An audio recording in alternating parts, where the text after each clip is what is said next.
तर मंडळी, ही दृश्य जी आपण पाहतो आहोत ही दृश्य आहे मंगेश साबळे यांच्या गेवराई पायगा या गावची। ही दृश्य त्यावेळेसची असावी ज्यावेळेस मराठा आंदोलक मनोज जरांगे पाटील यांनी मुंबई चलो मुंबईचा नारा दिलेला होता।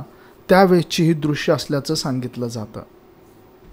पण आता नेमकं काही सोशल मीडिया अकाउंट्सवरती हा व्हिडिओ संपूर्ण पद्धतीने व्हायरल होतो आहे आणि या व्हिडिओच्या माध्यमातून आता मंगेश साबळे हे कशा पद्धतीनं त्यांना गावचा प्रतिसाद आहे किंवा गाव कसं एकवटलेलं आहे त्यांच्यासोबत हे या व्हिडिओच्या माध्यमातून सांगण्यात येतं आहे।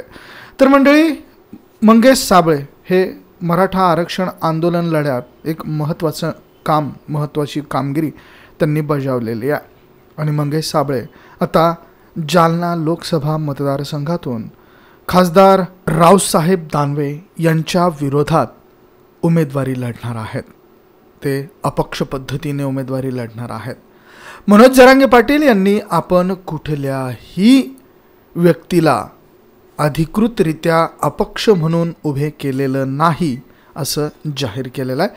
त्याचबरोबर आमचा कुठल्याही अपक्ष व्यक्तीला कोणत्याही अपक्ष व्यक्तीला पाठिंबा नाही असं देखील त्यांनी यावेळेस जाहीर केलेलं आहे। तर मंडळी, या सगळ्या प्रकरणामध्ये मनोज जरांगे पाटील यांनी आपली भूमिका स्पष्ट केलेली आहे, परंतु ते हे देखील म्हटलेले आहेत की जे वैयक्तिकरित्या लढत आहेत त्यांनी कृपया आंदोलनाचं नाव वापरू नये किंवा त्यांनी माझं नाव देखील वापरू नये।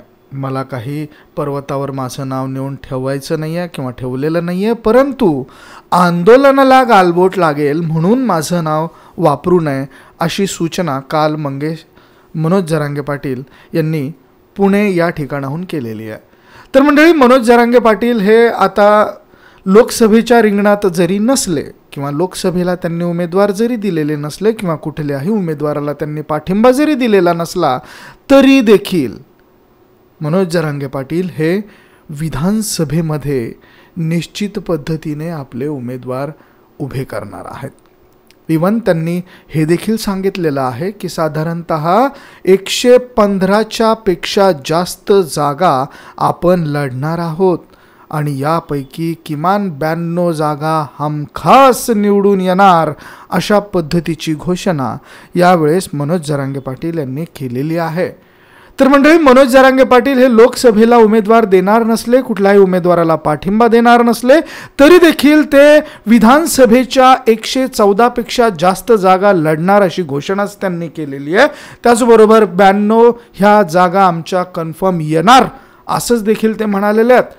आणि आता लोकसभेच्या नंतर विधानसभेचं बिगुल वाजणार आहे आणि तत्पूर्वी विराट भव्य अशी सभा 8 जून रोजी नारायणगडाच्या परिसरात पार पडणार। साधारणतः 5 ते 6 महिन्याचं अंतर आता लोकसभा आणि विधानसभा निवडणुकांच्या मध्ये येत असतं। तशाच पद्धतीचं अंतर यावर्षी देखील येण्याची शक्यता आहे आणि लोकसभेच्या निवडणुका संपल्या की 6 महिन्यात विधानसभेच्या निवडणुका होऊ शकतात अशी देखील शक्यता वर्तवली जाते आहे। याचा अर्थ असा आहे की किमान पुढचे 5 ते 6 महिने आपल्याकडे वेळ आहे आणि या 5 ते 6 महिन्यामध्ये आपल्याला मोर्चे बांधणी करायची आहे। आपण तयारीला लागलं पाहिजे, आपण कामाला लागलं पाहिजे अशा पद्धतीच्या सूचना यावेळेस मनोज जरांगे पाटील यांनी कार्यकर्त्यांना आणि आपल्या सहकाऱ्यांना दिलेल्या आहेत। येणाऱ्या काळात मराठा समाजाकडनं विधानसभेत उमेदवार उभे केले गेले तर निश्चितच विद्यमान आमदारांची प्रचंड मोठी पंचायत या मुद्द्यामुळे होणार आहे। तर मंडळी, तुम्हाला काय वाटतं? मनोज जरांगे पाटील विधानसभेला कोणत्या मतदारसंघातून उमेदवार उभे करतील? तुमच्या प्रतिक्रिया, तुमचं मत अवश्य नोंद करा। हा व्हिडिओ तुम्हाला आवडला असेल तर शेअर जरूर करा। धन्यवाद।